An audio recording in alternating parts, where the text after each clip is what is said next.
Obrigada. Gente, boa tarde, tudo bem? Boa. Hoje a gente ia terminar o tema, né, de transtornos, fechando com transtorno de comportamento. Mas eu acho que é interessante eu trazer esse conceito, esse tema de id, ego e superego. Alguém aqui sabe o que é id, ego e superego? Já ouviu falar sobre isso? Oi?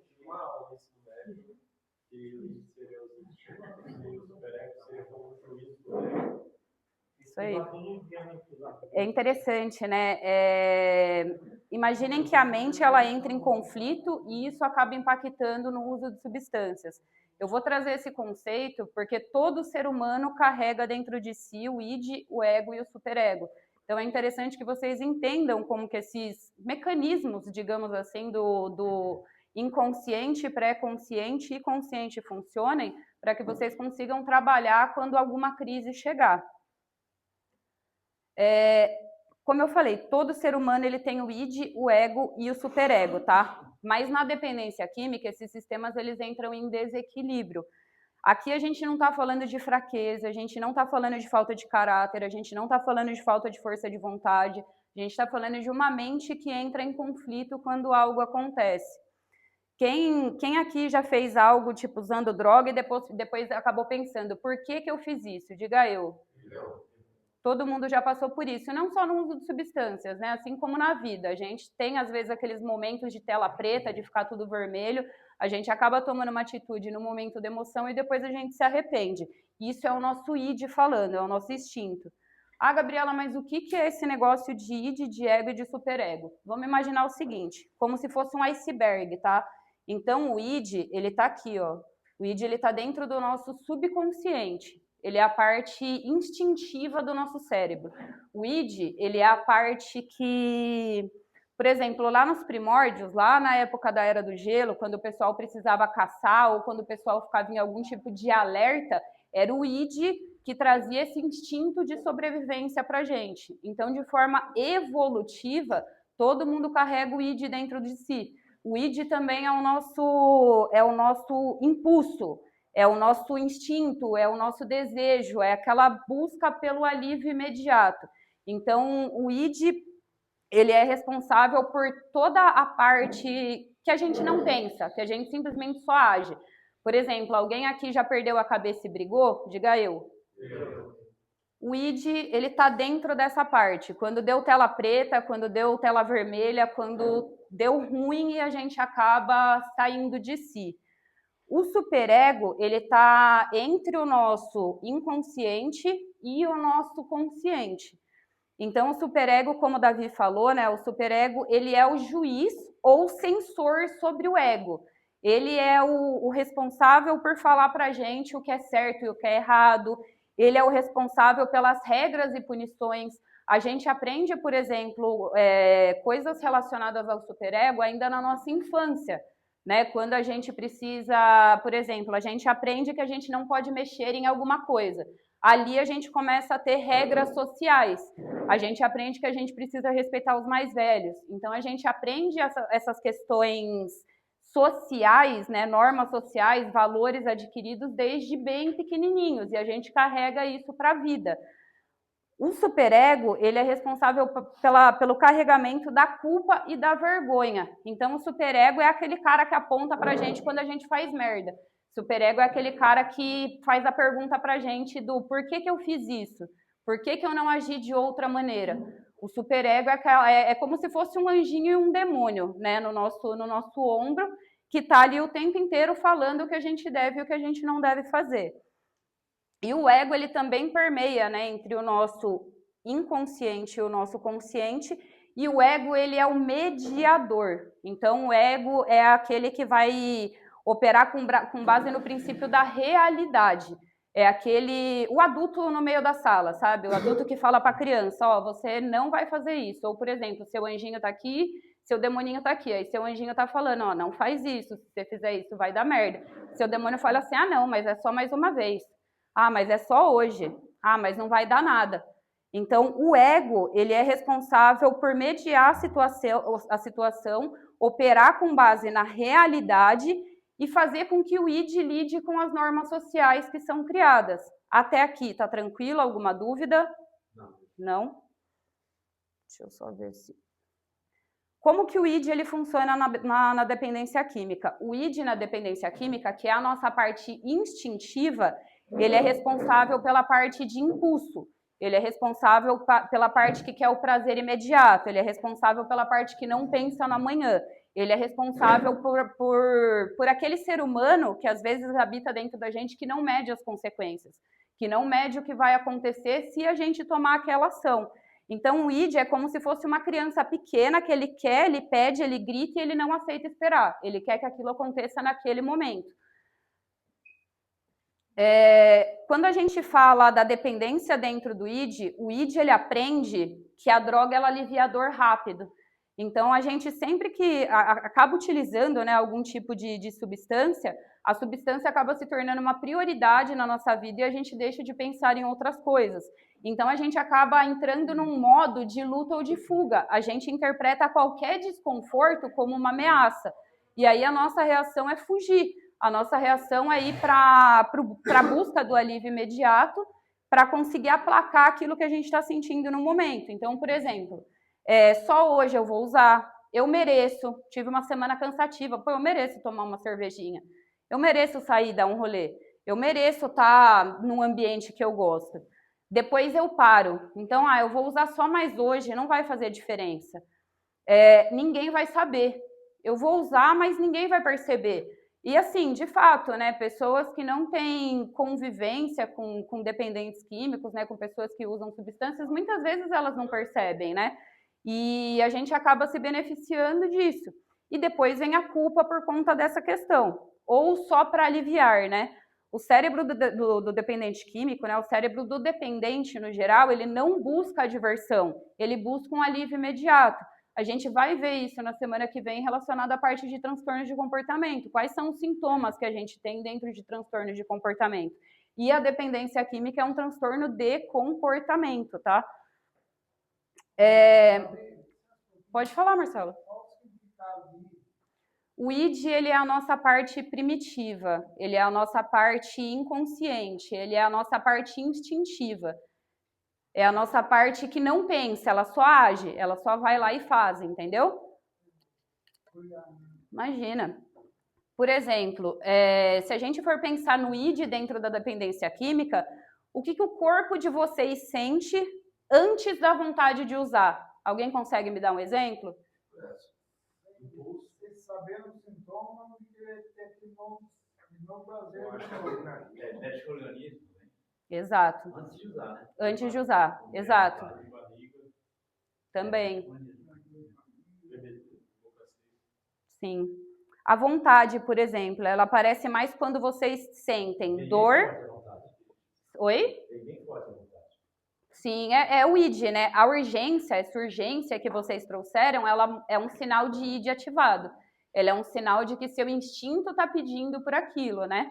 Principalmente, gente, quando a gente pega pessoas que têm uso prolongado da substância, que já faz uso há muito tempo, isso altera a química cerebral do nosso cérebro, né?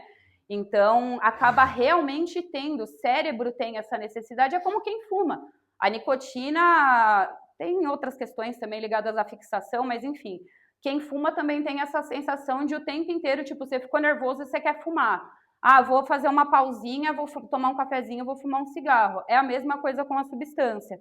A vontade, ela aparece mais quando vocês sentem dor, raiva, solidão ou medo. Alguém aqui já pensou sobre isso?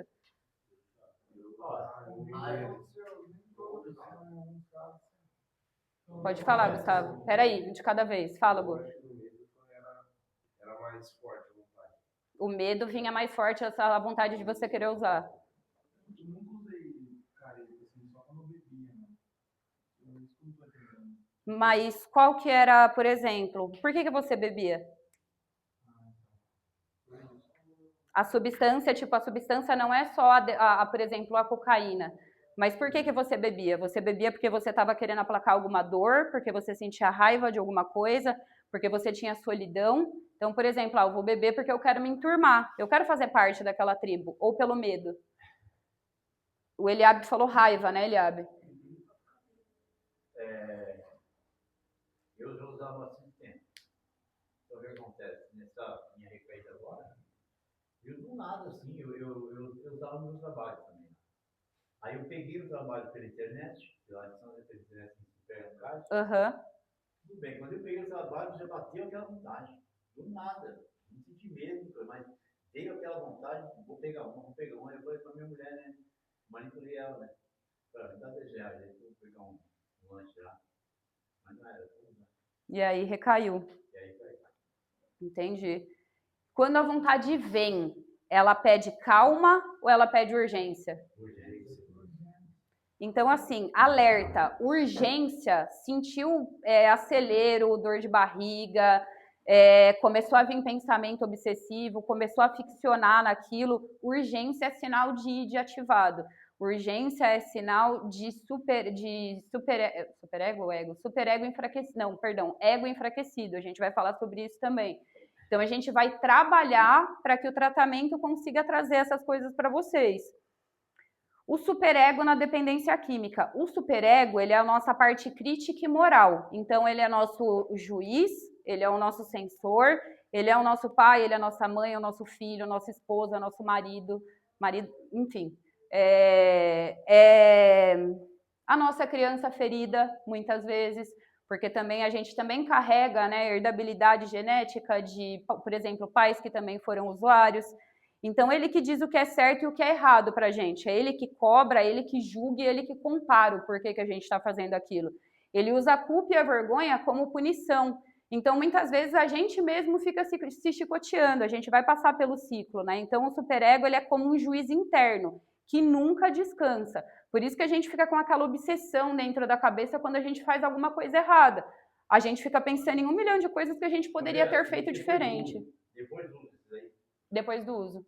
Geralmente depois do uso, né? Porque quando você tá na ativa, quando você tá no uso, aquele prazer ali imediato acaba...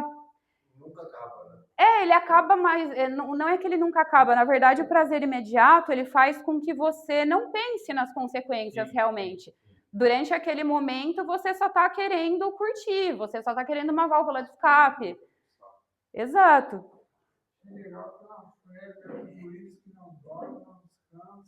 Sim, é o tempo inteiro ali martelando na sua cabeça. O superego, ele costuma ser rígido. Então, geralmente a gente é muito rígido com a gente não costuma se acolher, a gente não costuma ser gentil com a gente. Ele é violento, muitas vezes. Muitas vezes a gente fica se chicoteando realmente, batendo em cima daquilo, e muitas vezes ele também é punitivo. Então, eu faço aquilo, vamos supor, eu tenho uma intolerância à frustração, por exemplo. Aí eu me frustro, e ao invés de eu lidar com aquela frustração que eu senti naquele momento, eu vou e pratico o uso que é para não sentir a dor. A dependência química, né, o uso de substâncias, ele está muito relacionado a gente sempre querer evitar de sentir alguma coisa. A gente sempre está buscando uma fuga do sentimento que a gente tem.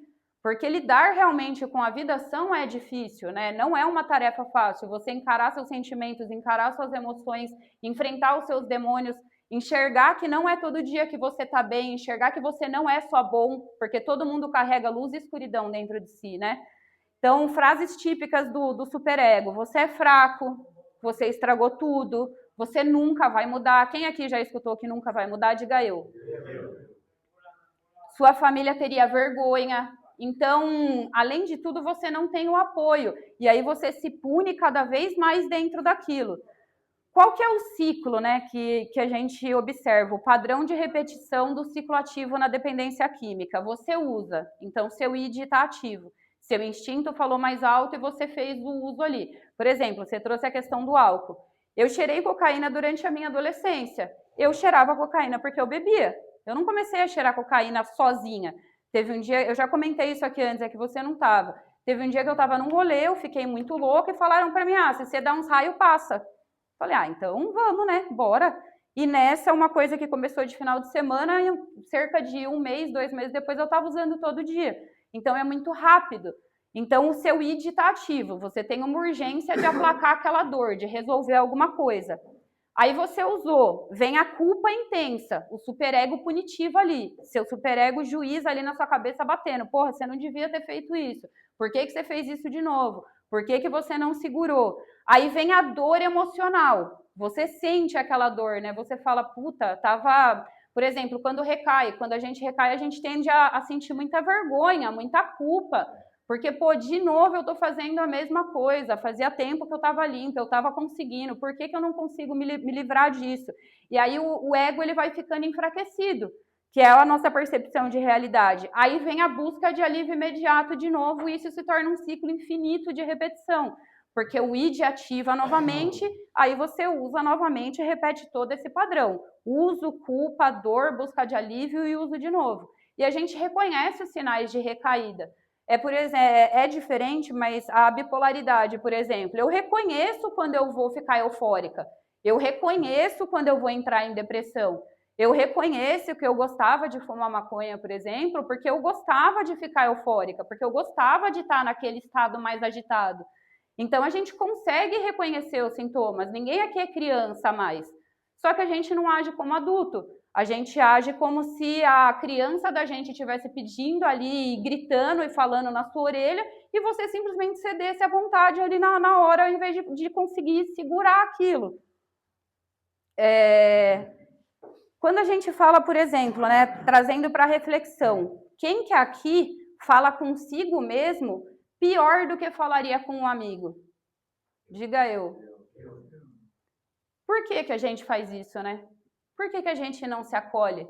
Por que a gente não é gentil com a gente?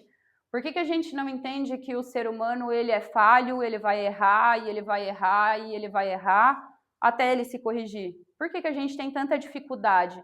Por que muitas vezes a gente trata melhor um estranho do que nós mesmos? Por que essa punição, essa violência contra a gente mesmo? Depois de usar, o que você mais sente? Arrependimento ou vergonha?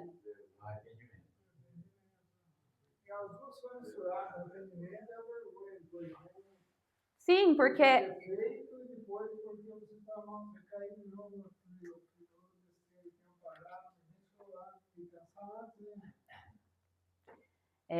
e aí a culpa, ela ajuda você a melhorar ou ela te empurra de volta para o uso? Naquele momento, é sempre não quer parar. Mas vamos lá. Parar da culpa. A culpa, eu não sei se vocês lembram, né? Mas eu trabalhei algumas questões em relação à culpa, medo e apego. A culpa, ela é nosso eixo de autoimagem. Então, é como a gente se vê. A culpa, ela liga a gente com o passado. É por isso que a gente continua repetindo esse mesmo ciclo. Porque quando a gente está se culpando, a gente está voltando a reviver coisas que a gente já passou, que não faz mais sentido de quem eu sou hoje. Então, a gente acaba olhando para a nossa imagem de uma forma distorcida, de uma forma que não é real, não é o quem a gente é daquele momento para frente, né? Então, quanto mais culpa a gente sente, maior é a chance da gente recair de novo, porque vira esse ciclo vicioso de você tentar aplacar essa dor que você está sentindo. O ego, ele é o caminho da recuperação, né? A gente fala, muitas vezes a gente demoniza o ego, né? Como o egocentrismo, sendo algo ruim, mas o ego, ele é a nossa parte consciente. O ego é aquela voz na nossa cabeça que levanta a mão e que pede ajuda. O ego é a voz que vai falar assim, não, liga para um amigo seu, conversa com alguém. É igual, por exemplo, quem já pensou em se suicidar. Gente, é extremamente difícil de você pedir ajuda. É extremamente difícil, porque é uma dor tão grande. Eu não sei se é o maior ato de covardia ou é o maior ato de força alguém tirar a própria vida, porque você não quer morrer. Se você perguntar para as pessoas que já tentaram suicídio se elas queriam morrer, elas não querem morrer. Elas querem parar de sentir aquela dor. E às vezes o único caminho que aquela pessoa enxerga dentro daquela dor é tirando a própria vida. Então é muito complexo da gente conseguir levantar a mão e pedir ajuda. Uma falta também de uma conversa, Gabi, você não muito isolado, sozinho, tivesse um amigo, uma mãe, um irmão, pode desabafar, conversar, não faça isso, tivesse um conselho, ela ia chorar, desabafar. Sim. Também falta isso no Tanto que o isolamento, ele é um sinal de recaída, né? A pessoa, quando ela começa a se isolar, já é um sinal de recaída. Porque, assim, o uso foi muito curioso, né? Hoje eu estava no centro da cidade lá com a minha mãe e parou um moço vendendo trufa e ele também está em recuperação de dependência química. Ele está internado numa casa lá de Sorocaba. E aí a gente começou a conversar e tal. Ele falou, nossa, você não tem noção do quanto é difícil da gente ficar limpo, né? Do quanto é difícil a gente pedir ajuda, do quanto é difícil a gente conseguir se reconhecer dentro daquilo, mas graças a Deus eu tô na luta aqui, tô na corrida, converso com as pessoas, né? Então é interessante como os caminhos eles se cruzam assim, de forma muito repentina, quando a gente tá trabalhando dentro de alguma coisa, né? E aí, a questão, por exemplo, de apoio. Eu sei que muitos de vocês aqui não têm apoio, porque como já teve diversas recaídas, como já tiveram várias situações, as pessoas elas deixam de acreditar na gente em algum momento. A pessoa ela vai tentar, até que chega um momento que ela também perde a esperança. Só que é importante que, ainda que não é só família que é a base de apoio, tá, gente? Amigos, eles também podem ser anjos na nossa vida. Mentores também podem ser anjos na nossa vida. Terapeutas também podem ser anjos na nossa vida. Porque eu perdi as contas de quantas vezes meus amigos me salvaram quando a minha família não estava ali. Né? Eu demorei muito tempo para conseguir ter a minha família como base de apoio, para conseguir olhar para a minha família e pedir ajuda. Até pedir ajuda eu demorei muito tempo, foi bem difícil para mim também. Então, o ego, ele é o adulto, né, dentro da sala. Ele é aquela pessoa que vai observar, que vai pensar e que vai fazer a escolha, porque é uma escolha. No final do dia, é uma escolha. Pode falar o que quiser, mas é uma escolha. A gente escolhe usar, a gente escolhe recair, a gente escolhe voltar para aquela situação. Por exemplo, quem tem o uso de álcool associado ao uso de substâncias, você pode sair da clínica e continuar tomando sua cervejinha? Sim ou não? Não existe. Uma vida limpa, ela é uma vida 100% sã de tudo. De tudo. De substâncias, de ambientes. Eu posso continuar frequentando, por exemplo, eu gosto de baile funk. Posso continuar indo no baile? Não. Eu gosto de um forrozinho. Posso continuar indo? Não. Então, a gente escolhe, gente. A mudança, ela só depende da gente. Ela não depende de mais ninguém. E quando você não tiver apoio, seu apoio é você. Vocês não têm que fazer por mulher, por filho, por amigo. Vocês têm que fazer por vocês. Quantas vezes aqui, todo mundo aqui já errou, se arrependeu e voltou a repetir o mesmo erro de novo e depois ficou se culpando? Então, assim, o ego, ele é o adulto. Eu estou trazendo essa consciência de que existe um instinto, existe um ponderador dentro da situação e existe a escolha, que é o ego. Existe o adulto dentro de você. Não é só a sua criança que está falando ali com você, birrenta, querendo que você use aquilo o tempo inteiro. É uma escolha. O ego, ele faz pausas. Então, assim, né, igual você falou, veio aquela vontade, poxa, o que eu podia ter feito? Ao invés de eu ter pedido os R$10, eu podia ter falado, olha, eu tô com vontade de usar, você consegue fazer companhia para mim? Eu, no momento, eu estava em casa com a minha esposa, né? Eu fiquei com medo dela já começar a falar o que você está falando aí. Pô, já de novo, eu quero não sei o quê. Então, mas daí... Fez opção errada também, realmente, os R$10 eu podia ter falado. Eu me abri com ela, ou seja, ela não dava, conversava comigo, deixava tu não pegar trabalho, tu usava o trabalho, e esse espírito vai voltar. Como se você disser de forró, do baile funk. Eu, no caso, eu estou aposentado, então dá para eu nem mexer com o meu trabalho. Entendeu? E eu Sim. não pretendo fazer, eu vou voltar bastante. Mas você tocou num ponto que é muito interessante. Desculpa, como que é seu nome? Valdemir. Valdemir. Vavá, é isso? É.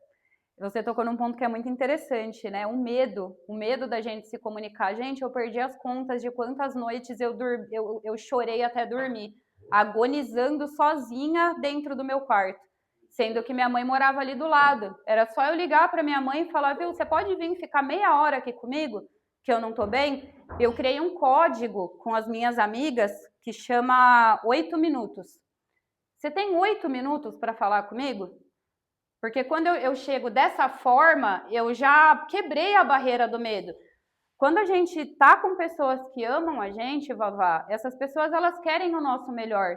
Então, abrir a comunicação no sentido também da pessoa ter consciência que a vontade ela vai vir, né? Quem é adicto vai sentir a vontade durante toda a vida.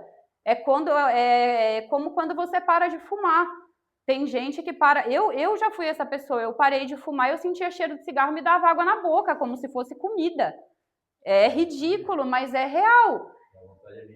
Então, a gente quebrar esse paradigma de que eu não vou falar, porque é o que você falou, isso daí é manipulação. A gente quebrar esse paradigma de tipo, pô, mas daí eu vou escutar um monte, vai ficar aquele falatório e tal, tal, tal. Só que essa pessoa não quer o meu bem. Se essa pessoa quer o meu bem, ela também tem que ter consciência que eu preciso falar, eu preciso dar vazão quando essa vontade vir. Ou um mentor bateu a loucura, porque assim, esse moço que eu estava conversando hoje, ele falou uma coisa que eu achei muito interessante. O uso, ele é a cerejinha do bolo. Ele é a última coisa que acontece. Acontecem uma série de coisas antes. O isolamento, a mentira, a manipulação. Acontecem uma série de coisas antes da gente recair, só que a gente prefere ignorar os sinais, ao invés da gente escutar e alertar as pessoas. Gustavo mesmo às vezes fala, não, tem que se caguetar. Tem que se caguetar, porque daí você toma consciência, aí o ego toma consciência que aquilo tá para acontecer. Aí você consegue se proteger. É a mesma coisa eu com a minha euforia. Eu me cagueto, gente. Eu falo, avisei ou não avisei você, amor, da última vez? Falei, eu vou entrar em hipo. Começou a reduzir meu sono, meu pensamento começou a ficar muito acelerado, eu vou ciclar para a fase de euforia. É certo. Por que eu aviso? Eu aviso porque eu já gastei 13 mil reais num cartão de crédito, eu já dirigi que nem uma louca na rua, eu já surtei e atravessei o espelho, achei que tinha desenvolvido esquizofrenia e que não ia voltar mais. Então é melhor eu me caguetar e eu ficar com as pessoas ali com cuidado junto comigo, ou eu ficar quieta e vivenciar aquilo sozinha se acontecer? E o ego, ele vai buscar soluções reais. Então, poxa, dentro de um plano de prevenção de recaída, por exemplo, qual que é a ação que eu devo tomar se eu perceber que alguma coisa estranha está acontecendo? O ego enfraquecido, ele acaba trazendo... O ego, ele enfraquece com o uso repetido da substância. Então, o nosso cérebro vai se acostumando com aquele ciclo que eu mostrei anteriormente, com emoções intensas. Então, o tempo inteiro eu tô, que nem o Gustavo comentou, eu tô buscando adrenalina. Eu tô buscando vivenciar aquela sensação de prazer de novo, né? Eu tô buscando esquecer da dor, esquecer do medo, esquecer da solidão. Falta de apoio, que é o que a gente acabou de falar. Então, assim, é importante se cercar, é importante que as pessoas que estão junto com vocês entendam que é uma reconstrução e que assim como para elas é doloroso, para vocês também é. Enquanto não tiver um canal de comunicação aberto, onde você consiga ser você em essência, sendo quem você é de fato, vai ficar realmente difícil, porque vai continuar acontecendo a manipulação, vai continuar ocorrendo a mentira e vai continuar acontecendo a recaída, porque você se sente sozinho no mundo. Então, isso não pode acontecer. E o estresse prolongado. Por exemplo, eu trabalhava com vendas. Gente, quer coisa mais estressante do que vendas? É meta, é cliente enchendo o saco, é patrão enchendo o saco, é lidando com conflito o tempo inteiro.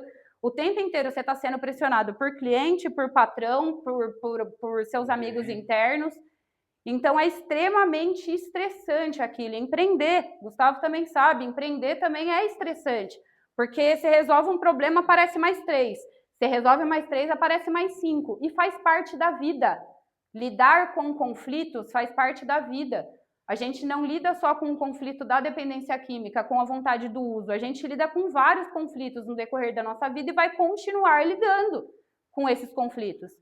Eles vão continuar acontecendo. O tratamento, ele vai fortalecer esse ego. Ele vai trazer o adulto para a sala de volta. Ele vai A minha terapeuta, ela sempre falava para mim, né? Ela fala assim para você. Fala, eu sou grande e você é pequena. Você não dava conta, mas eu dou. Repitam comigo. Eu sou grande. Eu sou grande. Você é pequeno. Você é pequeno. Você não dava conta. Você não dava conta. Mas eu dou. Mas eu dou. A gente é adulto. Então a gente tem que agir como adulto. Funções do ego na recuperação. Reconhecer a vontade sem agir. Pode falar. Isso aí fala para nós mesmo? Quando eu estou fora do mundo, assim, aí vem aquela vontade de pensar dessa maneira que isso se chama afirmação positiva. Porque tem muitas questões de criança ferida, sabe, Vavá? Eu vou falar aqui, tratar a doença. Ô, ambulância! Tá bom. Pause, então. Começar a tratar a doença, eu falei para o Gustavo tratar. Agora que eu estou vendo que cai minha ficha da doença. É você tratar a doença como se fosse um parceiro, né? Um companheiro que está do teu lado. Um caso assim, não? Uma pessoa do meu lado assim. Tipo assim, eu tenho um vício, aí estou parado, mas tinha aquela vontade, aí eu falo essa coisa para mim mesmo. A afirmação positiva, imagina assim, Vavá, quem sente a dor e quer aplacar aquilo, e quer aquele alívio imediato, é a criança, não é o adulto. Porque assim, a gente carrega vários tipos de traumas que são construídos, por exemplo. Espero que eu não complique muito, mas se eu complicar, vocês perguntam que eu tento resumir. O vício, ele se configura como uma fixação na nossa fase oral, dentro de um conceito de quando a gente ainda é criança, até nosso 1 ano e meio.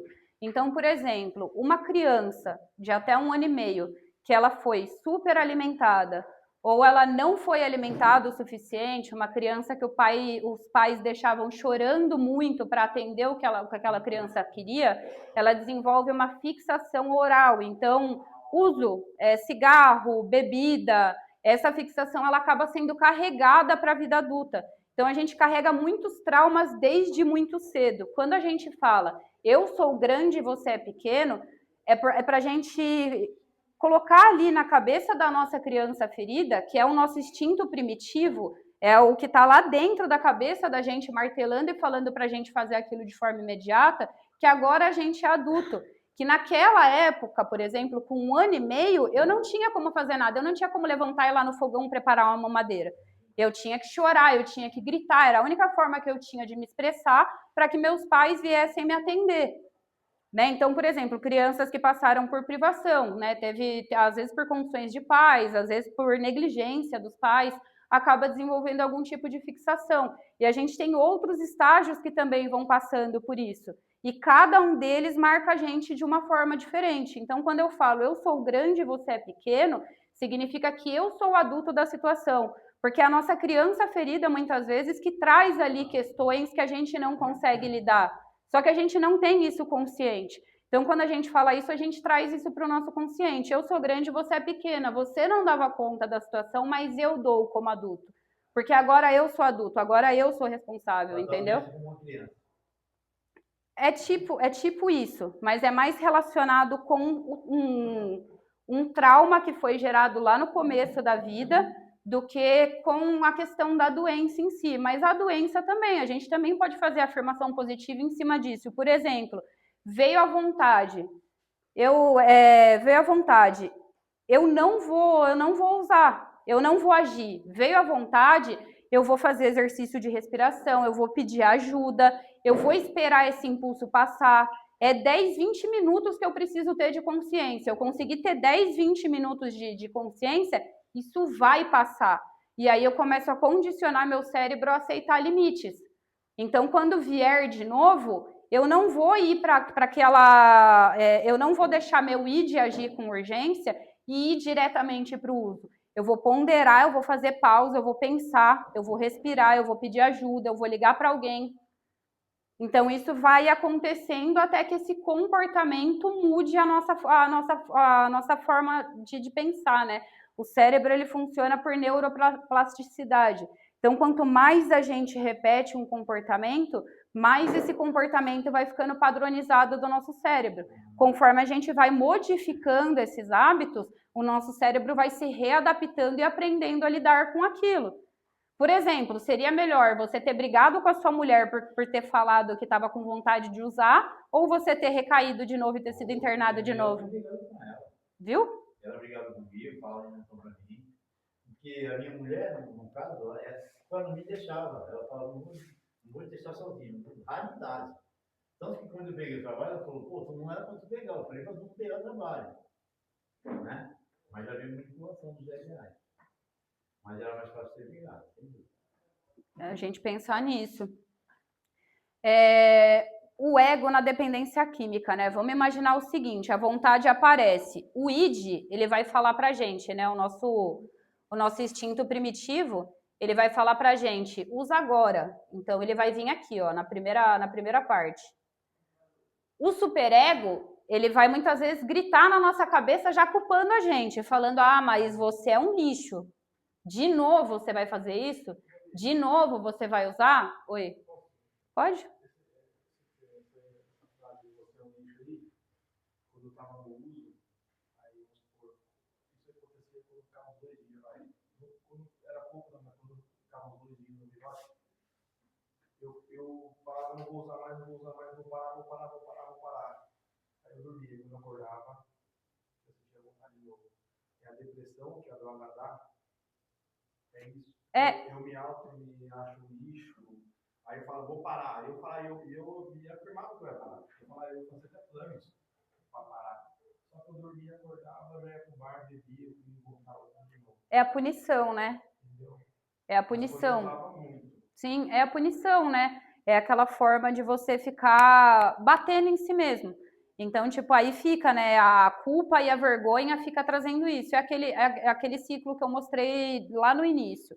Então, eu tenho o uso, aí eu tenho a culpa e a vergonha, aí eu tenho a dor emocional. Por exemplo, você é um lixo, é a dor emocional.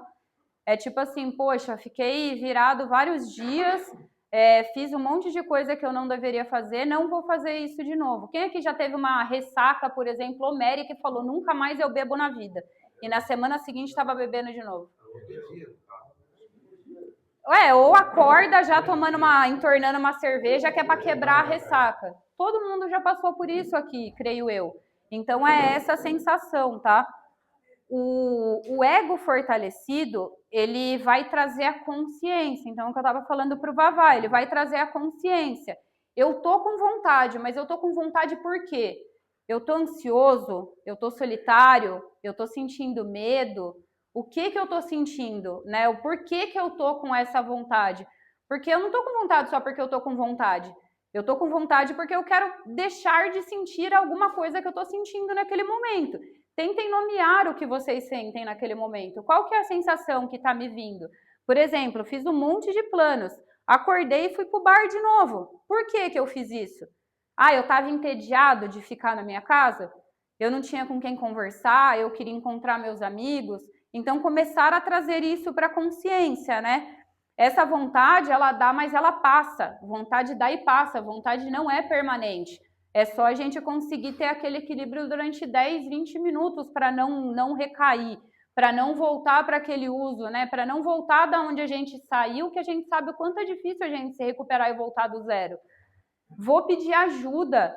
Então, poxa, não tem apoio dentro da minha casa. Já fiz tanta cagada que todo mundo já está saturado comigo, já não quer mais saber de mim. Pô, mas eu não tenho um amigo? Nem amigo de hospício, gente. Eu falo, eu sempre, vira e mexe, eu trago a frase da música do Black Alien, né? Que ele fala, conto meus problemas para os meus amigos de hospício.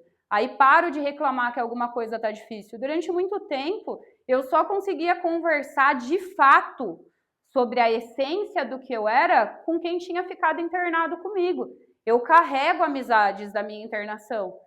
Porque a minha família não entendia. Só quem vive a situação entende a dor que é, entende o porquê passa por aquilo.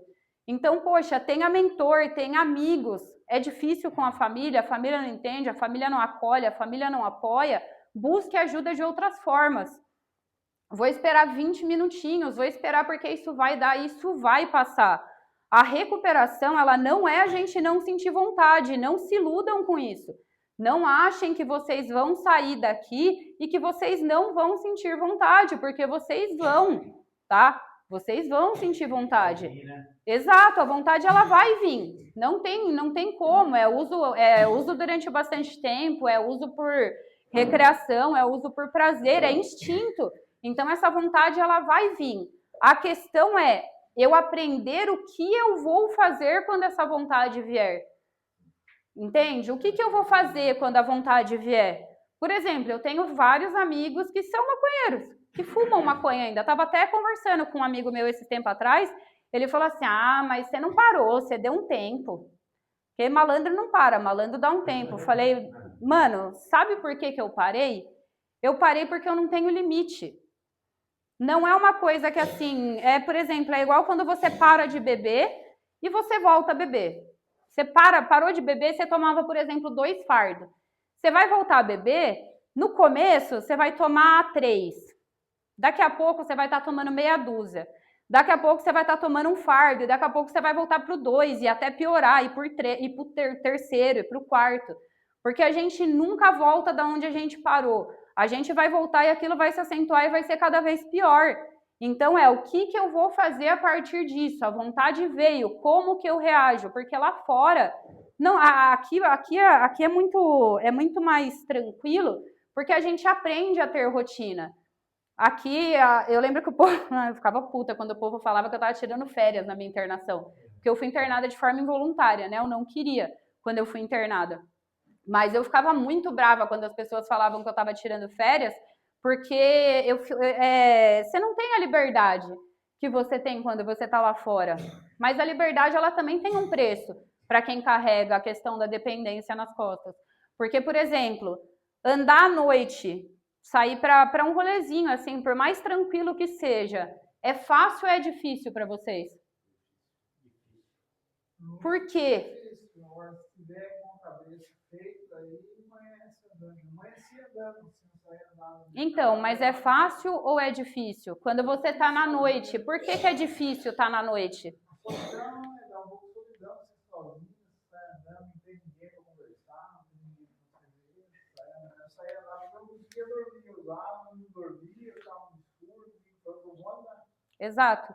A noite, geralmente, é difícil pra gente, porque remete a gente ao uso.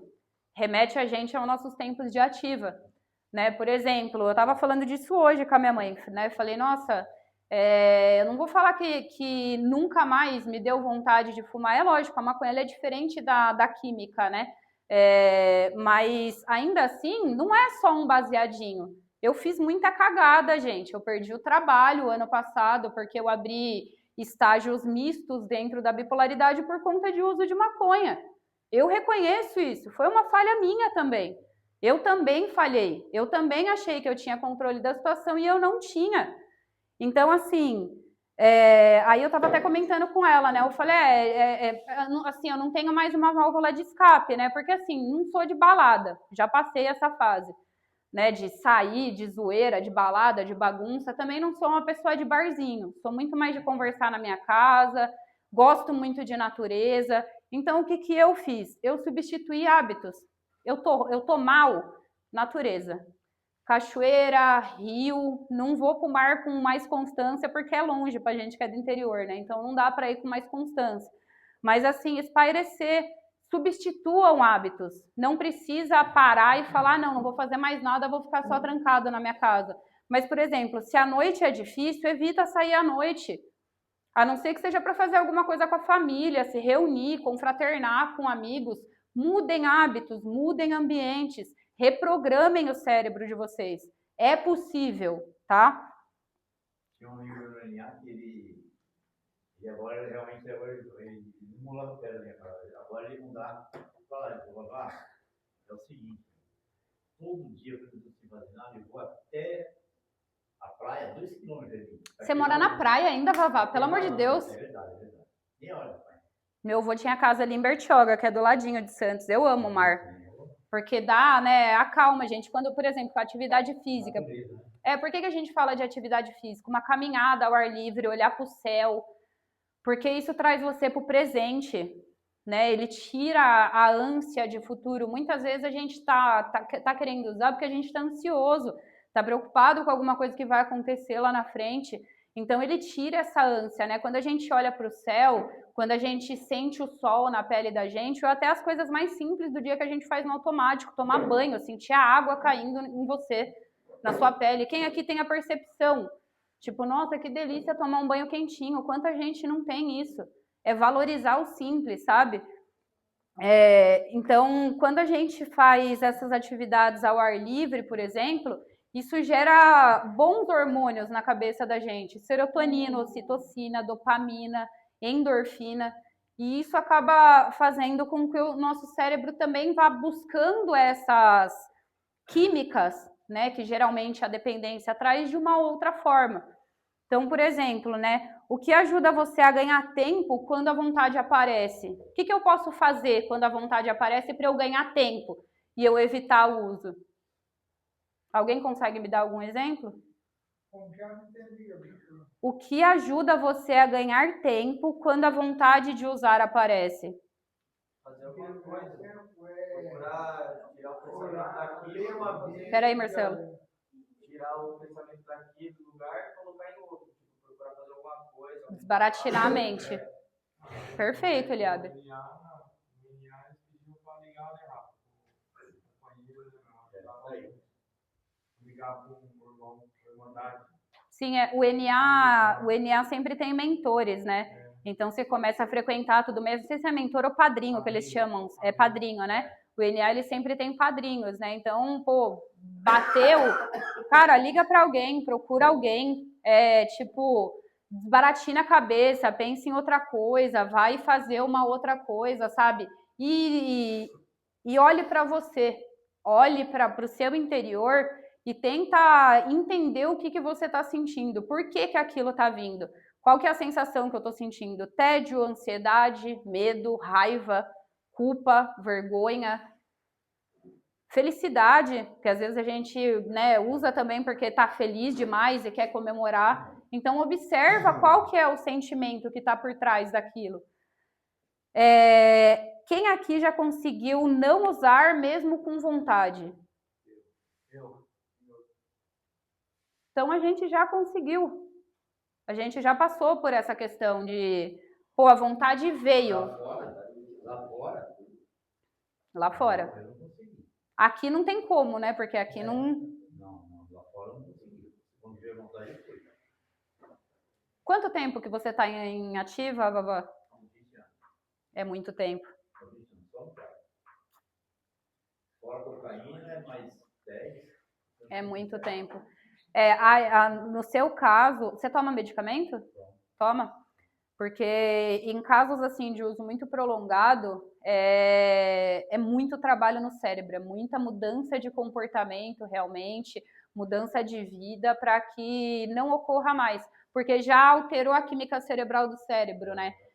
Córtex pré-frontal já está modificado, já aconteceram uma série de mudanças dentro do cérebro de uma pessoa que tem o uso prolongado contínuo de substâncias que tornam, de fato, mais complexo, né, de conseguir parar. Tá vendo? Eu usava todo dia. Porque o meu trabalho, tipo assim, a gente trabalha hoje, e aí depois de amanhã eu já entendia, já vinha na conta. Sim. Então, tinha dinheiro quase todo dia. Eu deixava o povo em casa com a mulher, falava, me dá 50, ganhei 150, fica com 150. Todo dia. Todo dia. É triste. Mas a gente vai trabalhar para que dessa vez a gente consiga. Por exemplo, quando a gente consegue não usar, mesmo com vontade, o que muda naquele momento? Para quem já conseguiu. O que mudou naquele momento? Que veio a vontade do uso e você não usou. Eu me senti o cara mais importante. Eu me senti bem também. Porque, tipo, olha como não é tão difícil. É só parar mesmo. Porque também não tem química. Quando você usa, Sensação de vencedor, né? né? Ó, eu vou trazer a minha realidade para vocês, tá? A minha percepção. Primeira vez que eu vim aqui na SOS, o Thiago ele foi meu terapeuta, né? Na minha primeira internação, eu saí da internação e eu continuei com ele como terapeuta por um período. E foi o ano passado, eu tava nesse ciclo misto, né? Então tava vivendo muita emoção, muita coisa acontecendo no trabalho, na minha vida. E eu vim na SOS a primeira vez. A primeira vez que eu vim na SOS eu tinha fumado antes de eu vir. Então estava extremamente agitada, extremamente tudo. Assim, mente a milhão, falando um monte, divagando pra caramba, dissociava, pensava em 1 zilhão de coisas ao mesmo tempo. E o Gustavo ficou internado junto comigo. A gente se conheceu na minha primeira internação, né? Então, eu comecei a vir aqui na clínica de novo, a gente acabou se reaproximando, acabou começando a conversar, e teve um dia que o Gustavo perguntou para mim, ele falou assim, viu, mas por que você fuma? E assim, como no meu meio muita gente fumava, não era uma pergunta que as pessoas me faziam. Aí eu parei para pensar, falei, tá, mas por que eu fumo? Ah, eu fumo porque eu fico mais alegre, porque eu fico mais expansiva, porque eu gosto de conversar, porque é gostoso.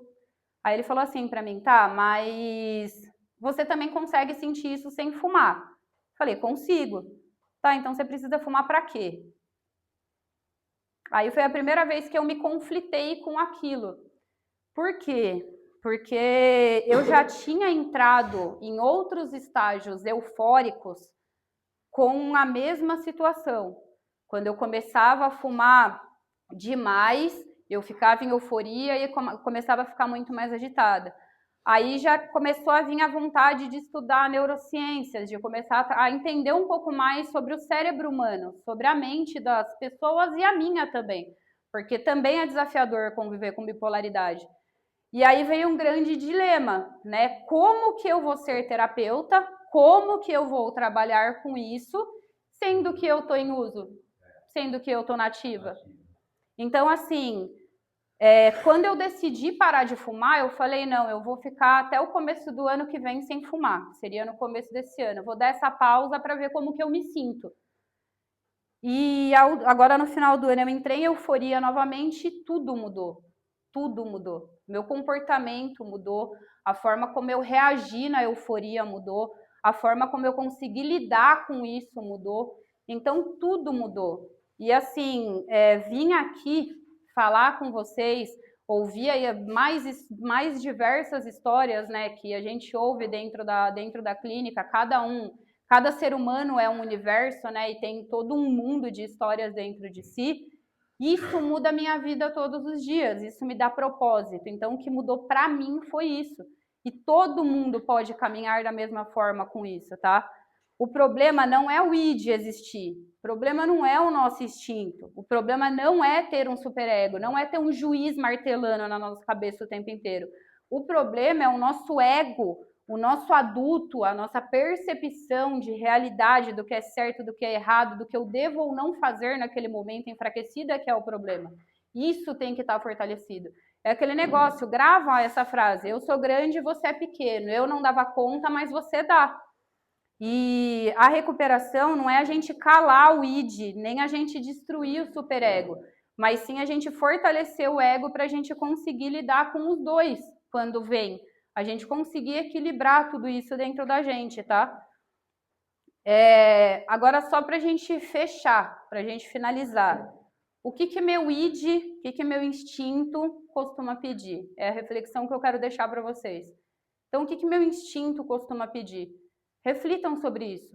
Quando vem aquela vontade, o que meu instinto está me pedindo? O que meu superego costuma me dizer? Ele costuma me dizer, por exemplo, que eu sou um lixo, que eu não consigo, que eu sou fraco, que eu sou um bosta. O que meu superego costuma me dizer? O que o juiz da minha mente costuma me dizer?